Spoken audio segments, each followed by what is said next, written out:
আসসালামু আলাইকুম, welcome back to cooking story by Monalisa. আজকে আপনাদের সাথে কম খরচে মাত্র একটি উপকরণে ভীষণ মজার মালাই আইসক্রিম রেসিপি শেয়ার করব।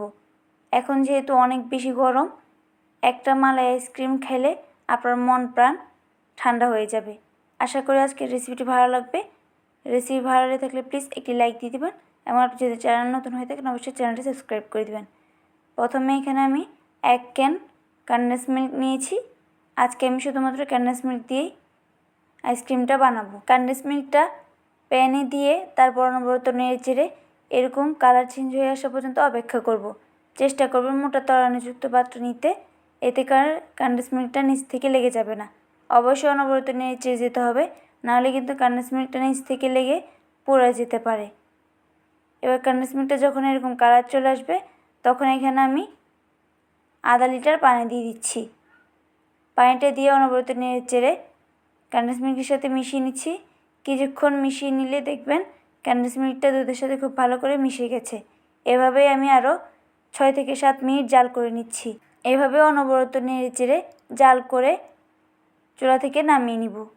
চুলা থেকে নামিয়ে মালাইটা পুরোপুরি ঠান্ডা করে নিব। ঠান্ডা হয়ে যাওয়ার পর মালাইয়ের ঘনত্বটা ঠিক এরকম হবে। এবার আমি আইসক্রিমের মোল্ডে মালাইটা ঢেলে নিচ্ছি।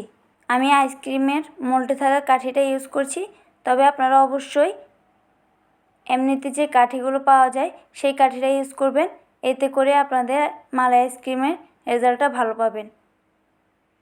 এই কাঠি ইউজ করার কারণে আমার একটু প্রবলেম হয়েছিল, তাই আপনারা অবশ্যই এমনিতে যে আইসক্রিমের কাঠিগুলো থাকে সেটাই ইউজ করবেন। এতে করে আপনাদের আর সমস্যার সম্মুখীন হতে হবে না। এবার আমি আইসক্রিমটা 24 ঘন্টার জন্য ডিপ ফ্রিজে রেখে সেট করে নিব। 24 ঘন্টা পর ফিরে আসছি। 24 ঘন্টা পর ফ্রিজ থেকে আইসক্রিমটা নামিয়ে কিছুক্ষণ অপেক্ষা করে আইসক্রিমগুলো মোল্ড থেকে তুলে নিয়েছি। দেখলেন তো, খুব সহজেই তৈরি হয়ে গেল কম খরচে মাত্র একটি উপকরণে ভীষণ মজার ঠান্ডা ঠান্ডা মালাই আইসক্রিম। আপনারা রেসিপিটা একবার হলো বাসায় ট্রাই করবেন এবং কেমন লেগেছে কমেন্ট করে জানাবেন। রেসিপি ভালো লেগে থাকলে প্লিজ একটি লাইক দিয়ে দিবেন এবং চ্যানেলটি সাবস্ক্রাইব করে পাশে থাকা বেল আইকনটি প্রেস করে দিবেন। যারা ফেসবুক থেকে দেখছেন অবশ্যই পেজটি ফলো করে দিবেন। আজকের মতো এখানে বিদায় নিচ্ছি।